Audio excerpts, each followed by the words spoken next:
Why you always in the mood? Fuck around like I'm brand new. I ain't tryna tell you what to do, but try to play it cool.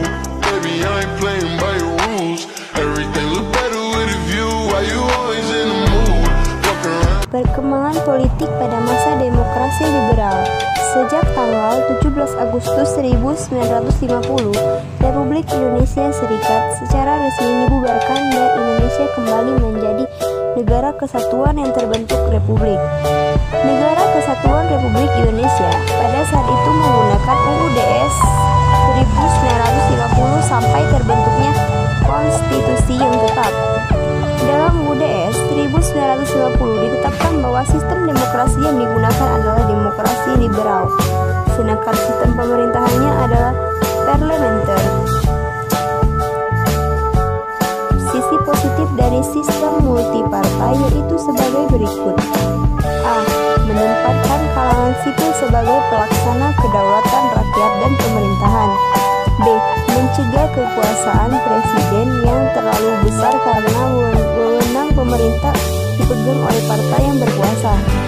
C. Menghidupkan suasana demokratis di Indonesia karena setiap warga berhak berpartisipasi dalam politik, antara lain mengkritik pemerintah, menyampaikan pendapat, dan mendirikan partai politik.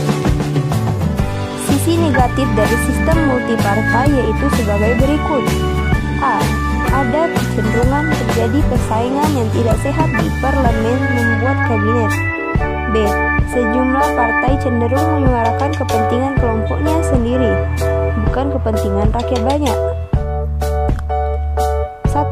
Kabinet Natsir 6 September 1950 sampai 21 Maret 1951. Kabinet pertama pada masa demokrasi liberal adalah Kabinet Natsir. Kabinet Natsir merupakan kabinet koalisi yang dipimpin oleh Masyumi. Perdana Menteri kabinet ini adalah Moh Natsir.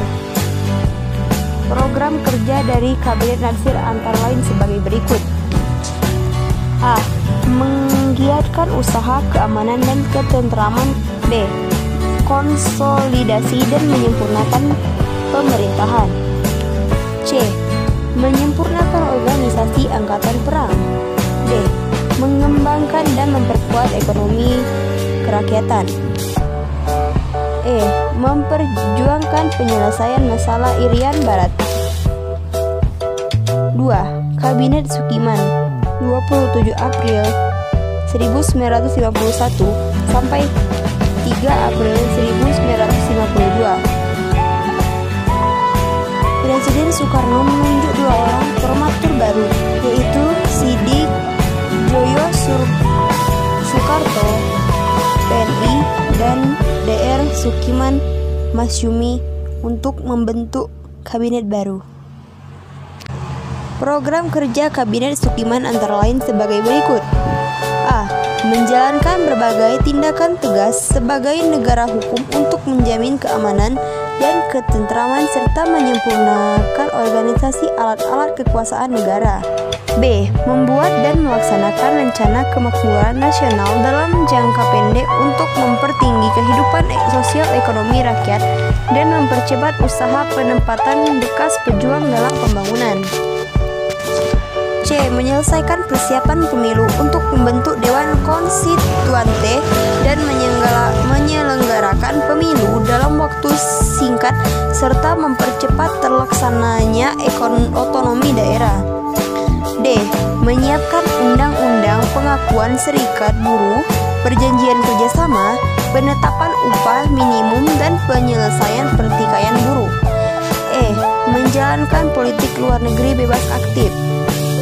F. Memasukkan Irian Barat ke dalam wilayah Republik Indonesia secepatnya. Masalah utama yang menjadi penyebab jatuhnya Kabinet Sukiman adalah pertukaran nota antara Menteri Luar Negeri Ahmad Subarjo dan Duta Besar Amerika Merle Chokran. 3. Kabinet Wilopo 3 April 1952 sampai 2 Juni 1953. Kabinet Wilopo dipimpin oleh Mr. Wilopo sebagai Perdana Menteri. Program kerja Kabinet Wilopo antara lain sebagai berikut. A. Mempersiapkan pemilihan umum. B. Berusaha mengembalikan Irian Barat ke dalam wilayah Republik Indonesia. C. Meningkatkan keamanan dan kesejahteraan. D. Memperbarui di bidang pendidikan dan pengajaran. E. Melaksanakan politik luar negeri bebas dan aktif. Adanya peristiwa 17 Oktober 1952 mengenai gerakan sejumlah perwira Angkatan Darat yang menekan Presiden Soekarno agar membubarkan parlemen dan peristiwa Tanjung Morawa di Sumatera Utara. 4. Kabinet Ali Sastroamidjojo. 1. 31 Juli 1953 sampai 12 Agustus 1955. Kabinet Ali Sastroamidjojo I dibentuk pada tanggal 31 Juli 1953 dengan Perdana Menteri Ali Sastroamidjojo dari PNI dan wakilnya Wongsonegoro dari PIR, Partai Indonesia Raya. Kabinet ALDI mempunyai program 4 pasal, yaitu sebagai berikut. A. Program dalam negeri antara lain meningkatkan keamanan dan kemakmuran, serta diselenggarakan pemilihan umum. B. Pembebasan Irian Barat secepatnya. C. Program luar negeri antara lain pelaksanaan politik bebas aktif dan peninjauan kembali persetujuan KMB. D. Penyelesaian pertikaian politik. Penyebab utamanya adalah masalah TNI AD sebagai kelanjutan dari peristiwa 17 Oktober 1952. Selain masalah TNI AD tersebut, juga didukung dengan keadaan ekonomi yang semakin memburuk, adanya korupsi dan inflasi, mengakibatkan kepercayaan rakyat semakin merosot. Masalah lain yang menyebabkan keretakan dalam kabinet Ali Sastroamidjojo I adalah NU memutuskan untuk menarik kembali menteri-menterinya yang kemudian diikuti oleh partai-partai lainnya. 5. Kabinet Burhanuddin Harahap 12 Agustus 1955 sampai 3 Maret 1956. Pada tanggal 29 Juli 1955, Wakil Presiden Mohattam mengumumkan 3 nama formatur yang bertugas dan asa membentuk kabinet baru. 3 nama formatur tersebut adalah Sukiman, Masyumi, Wilopo PNI, dan Asad non-partai. Ketiga tokoh tersebut sepakat menunjuk Mohatta sebagai Perdana Menteri sekaligus Menteri Pertahanan.